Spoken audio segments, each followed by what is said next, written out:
one gamer to another, assuming you are one, here are the video games I played in the first third of 2024.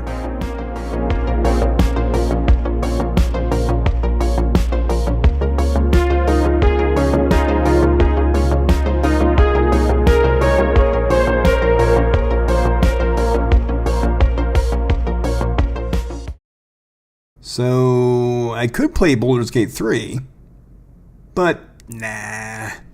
I figured I was sitting on Pathfinder, Wrath of the Righteous, for long enough. My copy is for PS4, but I played through it on PS5, because wouldn't you know it, it performs better there. I know my PS4 Pro is better than this, but as you can see, the frame rate can get choppy when there's a lot going on at once. Granted, this is only the opening cinematic, but there are later parts where there are many enemies, and even the PS5 had some trouble handling them. On PS4, it would be a total slideshow. I did not run into any game-breaking bugs, but the game did crash on me a few times. Just thought I'd mention that since the game's on its 21st patch. And trust me, as long as these patch notes seem, I've seen them longer. The game's first challenge is character creation. With so much stuff to read and so many things to consider, it can be overwhelming for a fresh-faced RPG player. But if I could change one thing about it, it would be the portraits. You're free to make your character look like anything you want, but chances are you won't find a portrait that perfectly matches your character. It's disappointing, and no doubt to help offset this, the devs made it so that choosing a portrait is the very first thing you do. The portraits may be beautiful, but the devs should have programmed custom portraits like what Larian Studios have been doing. The story is basically people versus demons, and believe me, the writers held little back when depicting demons as truly disgusting creatures. And if you can't believe me, just check out the publisher's content warning on Steam. It's a basic plot, but what's fascinating is how there are several ways of carrying out the war campaign, called mythic paths, allowing for a variety of story experiences and character builds. You could go for a straight-up assault, or make a deal with a higher power that might bite you in the ass someday, or you could forsake your very humanity for a scorched earth approach. It's up to you. This game appears like a typical CRPG at first, but then crusade management kicks in. Simply put, I hated this aspect. It's like a mix of Risk and Heroes of Might and Magic. Sort of. Crusade management is all about developing army units and battling demon hordes in turn-based combat. The process is slow and tedious, and when I started out, I was afraid I was doing things wrong. So I turned to a helpful guide on YouTube. No, there's no need for you to flog me. I can do that to my own self. No! The video guides helped a lot, but they didn't make crusade management any more fun for me. If I wanted to play war strategy games, I'd get Risk or Civilization. But this CRPG that's mostly about traveling with a ragtag party thrust war strategy on me. That's what I get, I suppose, for not doing enough research on a game before I buy. The game is split into 5 acts, and I had the most fun with Act 1 and 4. Act 1 was about going across a city doing quests and picking up companions. Act 4 had me traversing a multi-level city, again doing quests. This city also happens to be the demon capital in the Abyss, which has scandalous content that can give Fallout 2 a run for its money. Only with no STDs. And then Act 5 reared its ugly head. Sorry I couldn't be bothered to make any footage of it, but crusade management came back and it was as slow and tedious as ever. I actually rage quit once, thinking there was no quick path to victory when I just wanted to get the game over with. But I figured out what to do and found myself in the final stage. I'll admit I played Pathfinder Wrath of the Righteous on an easy setting because I was more interested in the story than the challenge.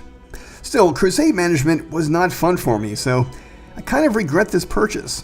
At least I'm now one of the 7% of PlayStation owners with this trophy set who actually finished the game. Yay! Now who says there aren't any beautiful women in video games these days? I want you to die in despair, scrabbling around like rats in the blighted ruins of your city, blind and broken, your flesh scabbed and seeping, and every moment knowing precisely what was done to you. I don't know about you, but I'm turned on. Let's shake a leg! I'll carve my name onto your flesh. All I see is blackness. So many thoughts, so little time. Forwards! No, backwards. Backwards! Quick, quick, else we miss all the fun. May I see your entrails, please? Let's shred them.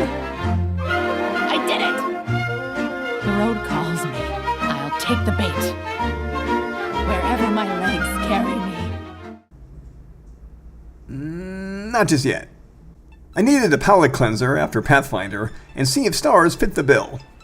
Allow me to regale you with tales from a little-known game called Chrono Trigger. But too many other YouTubers have already, so forget it. If you're the kind of player who wants to get right into the action, Sea of Stars won't do that for you. The first 20 minutes or so are about story setup. But hey, if you think this is a lot of reading, you should play Pathfinder. And before long, you're doing your first labyrinth. I'm sure that comparisons to Chrono Trigger abound, but I say this game is more like Super Mario RPG, with a little golden sun thrown in. Like Mario, you can press the action button at the right time to strike twice, or continuously with special moves, and when you level up, you choose bonuses. There's also platforming like in Golden Sun, only there's less hopping around and using magic powers. It's actually quite refreshing how easily you can move around stages. In most similar games of the 16-bit era, you couldn't so much as climb a ledge, but in Sea of Stars, you do it all the time. The labyrinths are just difficult enough to be satisfying for me, but they didn't pose too much of a challenge. And it seemed that experience farming wasn't very necessary as long as I did every fight that came my way. Not that I didn't try. The story takes place in a series of islands, so I thought that Caribbean-like environments would be prevalent. But before long, I was in a George Romero hellscape fighting evil undead on my way to a necromancer. Good stuff. The cutscenes aren't too long and don't tend to give info dumps, and that's a damn good thing in my book. Back when I played Golden Sun Dark Dawn, I was bored to death by story scenes that went on and on. I remember when my heroes once fell through a trapdoor, and the villains just kept on talking. I was like, enough already! Anyway, some usual JRPG trappings can be found in Sea of Stars, such as heroes fulfilling a prophecy, a questionnaire, town building, and of course, fishing. I remember the first time I went fishing, when I was absolutely shocked to see that there was no tutorial. The rules are simple to learn, and there's no penalty for failing. You don't even have to buy bait. The whole point is to catch food, which is very important since cooking is the only way to get restorative items. Of course, the big selling point of this game is the graphics. In an age where a lot of retro indie games look like Atari 2600 titles, Sea of Stars resembles a finely aged PlayStation 2 game. Its abundant animation, rich colors, and lighting effects help to sell this as a living, breathing world. The music was done by some dude named Eric Brown, plus some tracks by Yasunori Mitsuda of Chrono Trigger fame. It's not the best soundtrack ever, but its catchy rhythms and bouncy beats evoke the wonderful RPG music of yesteryear. And that's all I could ask of it. All in all, Sea of Stars may not be one of the greats, but it does deserve to be in YouTube listicles forever and ever until the end of time. Or until, Disney buys YouTube and runs it into the ground.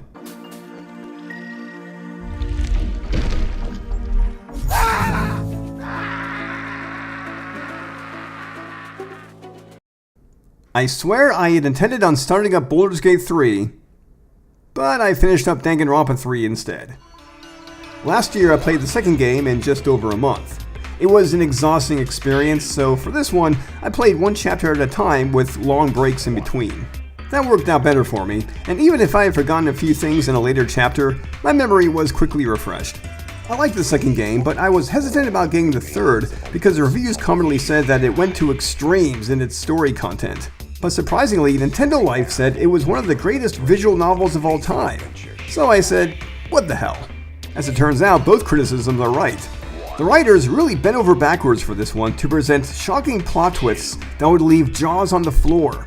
One of them happens very early on, and I wouldn't be surprised if it made some players quit the game for being shaken so badly. As for those extremes I mentioned, yes, the third entry has more aggressive humor that descends into bad taste. Much of this is centered around this character, Miyu, who often cracks jokes laced with sexuality and attacks people for being virgins or perverts. But as soon as she gets attacked right back, she loses her cool, so she actually has low self-esteem. There's also Tenko, who's obviously a lesbian. Not that there's anything wrong with that, except that the object of her affections would raise anyone's eyebrows. The humor is pretty gross, but it's not unlike anything you'd hear on a college campus. So yeah, if you want bona fide college humor, don't go to College Humor, go to Danganronpa 3. The highlight of the story is, of course, the two-faced game show host from hell, Monokuma. With his wry wit, dark humor, and kooky laugh, he's like Winnie the Pooh, if Pooh was addicted to painkillers instead of honey. And this time, he's a father. Ugh, I would have thrown up all of a sudden. Well, maybe it's more of a Bowser situation. He could be the father, but he probably isn't. The story is all about a killing game taking place in a high school. Each time a murder is discovered, a class trial commences. Everyone has to figure out who done it, and if they fail, everyone except the murderer gets executed. The trials involve a lot of fully voiced dialogue, and minigames such as non-stop debates, which are more stylized this time around. Plus, there are Hangman's Gambit and something called Psyche Taxi. They're new variations of older ideas, and I like these games better than in the second title. And there's a minigame called Death Road, but it's impossible to beat. Or at least it's extremely hard. And that's the whole point, to tease you with freedom so you can feel the despair of the characters themselves. The graphics are pretty simple, and the characters usually look like 2D cardboard cutouts, but you occasionally get art pieces that help make a scene come alive. It definitely looks like lead artist Ryu Komatsuzaki did some overtime with this one. And that's Danganronpa 3 for you. The story is absolutely nuts, and some of the trials go on for a little too long, but if you have the time and nerve to dive into the madness, you probably should. Just don't get molested by Monokuma.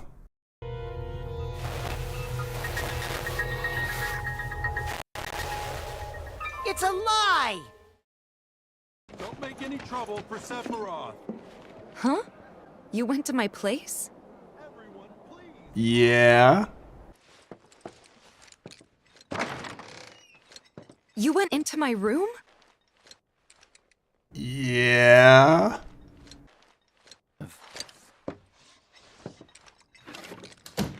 You went through my stuff? Maybe? You asshole! Ah! Final Fantasy VII Rebirth. This is a game where you meet a man who has given up on life. Shortly after you meet a talking cat doll. JRPGs, everybody! Either you get them, or you don't. There is no in between.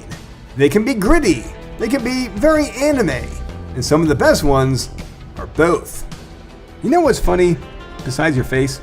In Final Fantasy VII Remake, I was pretty eager to finally leave Midgar and get on with the journey. I knew better, of course, but I was so used to exploring Midgar for only a few hours, not tens of hours. Well, finally, I got to take that journey into a wide open world, and wouldn't you know it, it's a lot like an Assassin's Creed game where you activate towers to highlight points of interest. Dotted across the land are things like shrines that power up your summon materia, forgotten groves, special enemy challenges, and let's not forget, underwear models, as far as the eye can see. And occasionally, the game gets to be more like Assassin's Creed than you may think. Part of me prefers the open spaces of a Xenoblade game, but I normally don't mind a detailed world like this, especially when you have chocobos that get you around in creative ways. The original game is known for its various minigames, and Rebirth continues that tradition, including the sufficiently large Gold Saucer amusement park. There are games like a poor man's version of Star Fox, a motorcycle race/brawl, and chocobo racing, which is simple but pretty fun. The story is a contradiction. It's similar to the original, but with changes all over the place. The changes are clearly meant to pad out the game length, flesh out classic characters such as with Tifa's reaction to Cloud's story, and to give longtime fans something brand new to cling on to. I can't say I'm behind all the changes, such as with Sid acting like Launchpad McQuack, but at least I can't say the story is just going through the motions, covering the same old beats. And hey, you truly haven't lived until you've seen grumpy old Cloud Strife scooting around on a wheelie like he's one of the cool kids. They see me rolling, they be hating, I be riding dirty. I've heard praise for the story being pretty funny, and that's certainly one interpretation of it. Another interpretation is that it upholds the old JRPG reputation of being embarrassing to play in front of family and friends, unless you know them very well. The comedy ranges from Jar Jar humor to Han and Luke palling around humor. And I wish I could say there is no trace of icky humor, but that would be a lie. Hey, Rufus! Take your Mako and shove it up your ass! I suppose I should talk about the combat. It's mostly action-based, and as you can see, I'm not very good at it. Too impatient.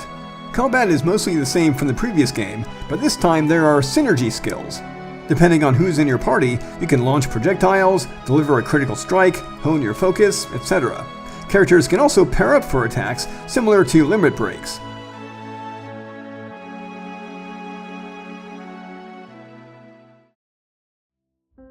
With a Metacritic user score of a 9.0, it seems this game is a big crowd pleaser. Still, I can't forget that this is a remake. Its story, music, and gameplay concepts lifted from a 27-year-old PS1 title. And that's pretty sad. I know this remake series is what fans wanted for years, but I'd rather the series find ways to be modern without having to copy the past so blatantly. And without having to end up like this piece of shit. Maybe someday Final Fantasy can recapture the magic of the 16 and 32-bit era while striving for originality, as the older games did. Just you wait.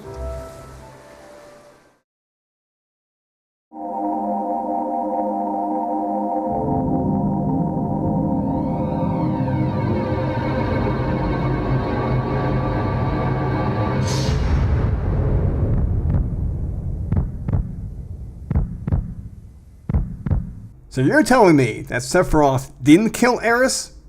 Because there's no gushing blood indicating he sliced through any vital organs? Even though that sword went right through her belly.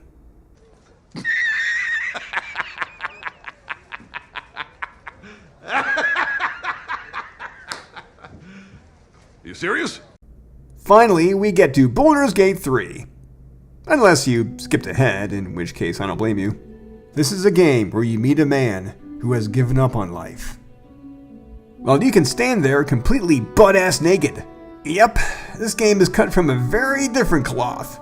So I'm very late to this party, but that's not such a bad thing. The game's all patched up with some new added features. In this kind of game, I usually start with a good run. I'm good.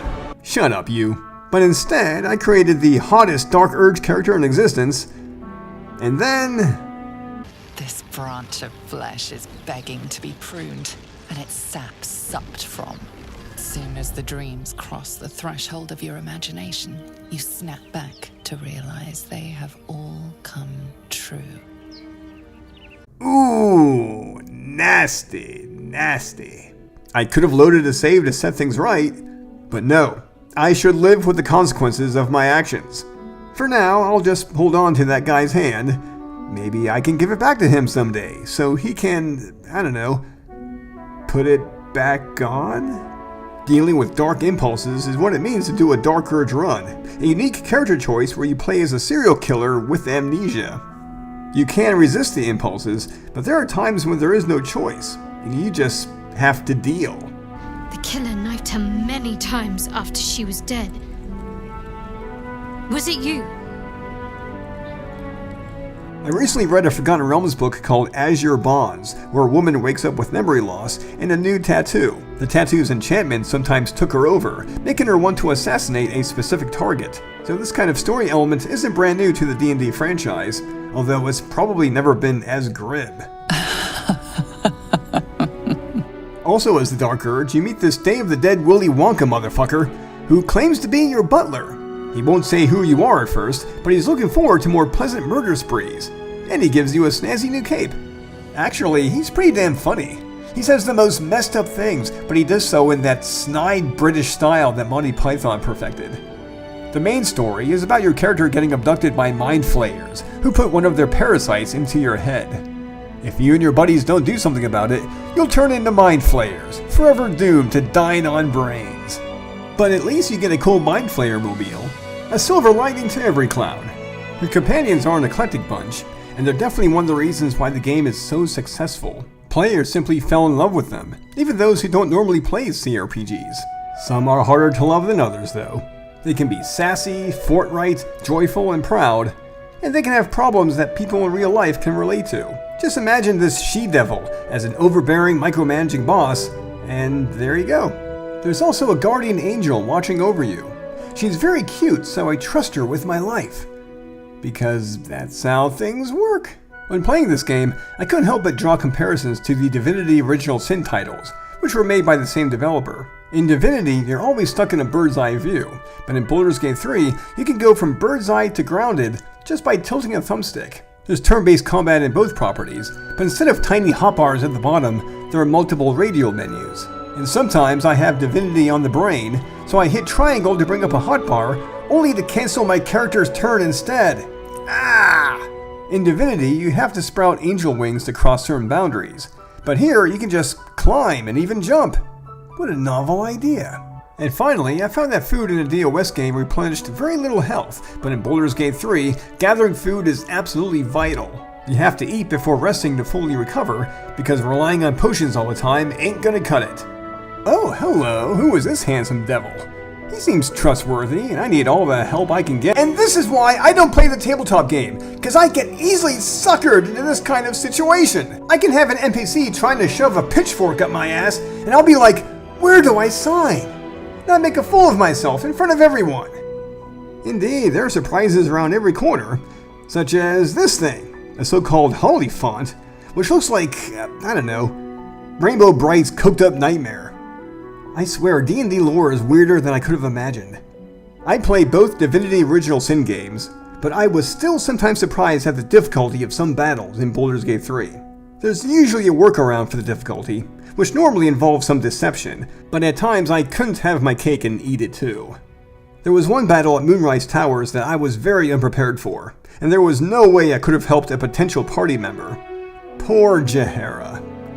She bit off more than she could chew, all thanks to me. You serve me.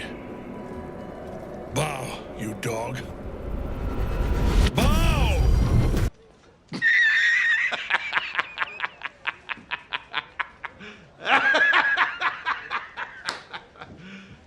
You serious? I love this game. I love this game almost as much as Gerard loves holding on to charity money.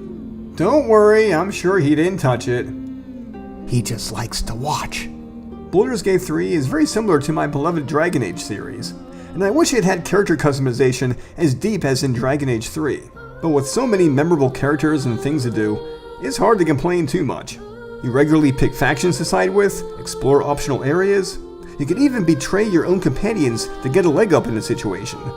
I may have suggested earlier that I was doing an evil run, but I couldn't help but do good decisions, helping people in need, being selfish to a reasonable extent, although I couldn't help but be naughty at times. And that's the beautiful thing about Baldur's Gate 3. There are countless decisions you can make that have a real impact on the world. On top of that, the game itself is beautiful. There are lovingly rendered landscapes and characters that you just want to indulge in. Even the Shadow Curse lands have a certain ethereal beauty to them that you can't get on good old planet Earth. Baldur's Gate 3 deserves all the adoration that's been heaped upon it. Oh, but Roger Ebert said that video games can never be art. So, you know what? Forget it. Everything I just said, forget it all. This game is shit. Video games are shit. It's a shitty hobby. Shadowheart, what are you doing in a shitty video game? You could have been a movie star. You could have been in Final Fantasy, The Spirits Within. You could have had it all. Damn you, Roger Ebert. Why do you have to be right all the time? Oh my god. Why the hell did I make this video? I'm just kidding. On a final note, it'll be very interesting to see how publishers and developers respond to Baldur's Gate 3's rousing success. Will they strive to make similar games? Will they meet Baldur's Gate 3's quality, or even surpass it? It would be risky, but if the market has shown anything, it's that consumers are always looking for something that's fun and of exceptional quality. After 200 years of shit, pure shit! I think I deserve something better.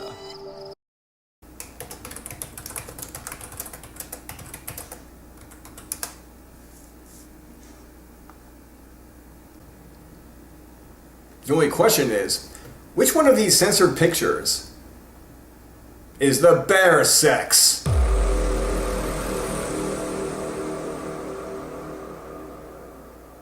Last November, I finally gave in and got a PlayStation 5.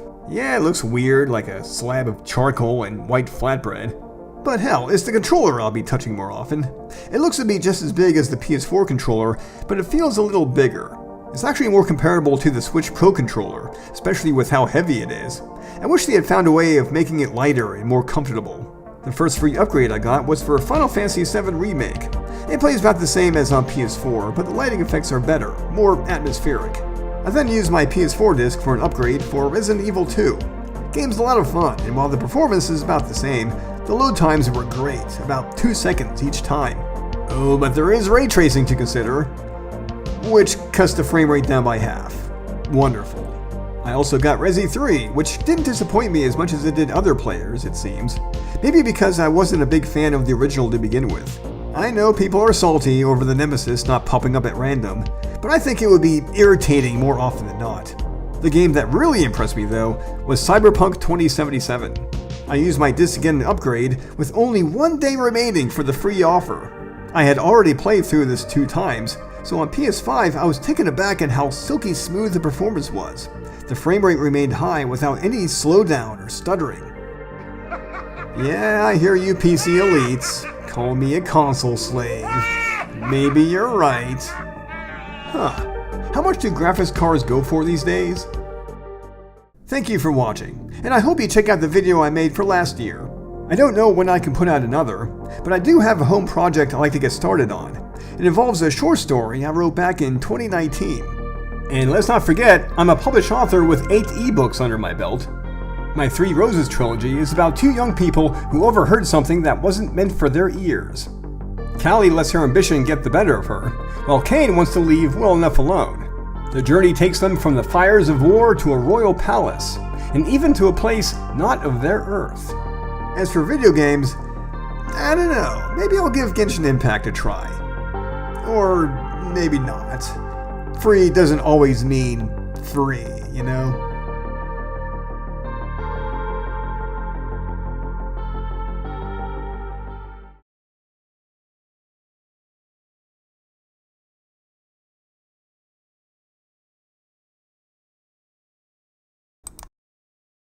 Yeah, I spent $3,000 on Genshin Impact. I did it so you don't have to. And don't give me any bullshit about how that money could have gone to starving children in Africa. Because bodacious babes in a video game need it more. That is a fact. You know, they help me with my erectile dysfunction. And, never mind that. Here's what I got, alright? Here's what I got! This is Gary. He's a ranger and he's only 3-star. He's just okay if you like ranged combat, but he did cost me $500, so I use him occasionally. Even if his backside isn't so fun to look at.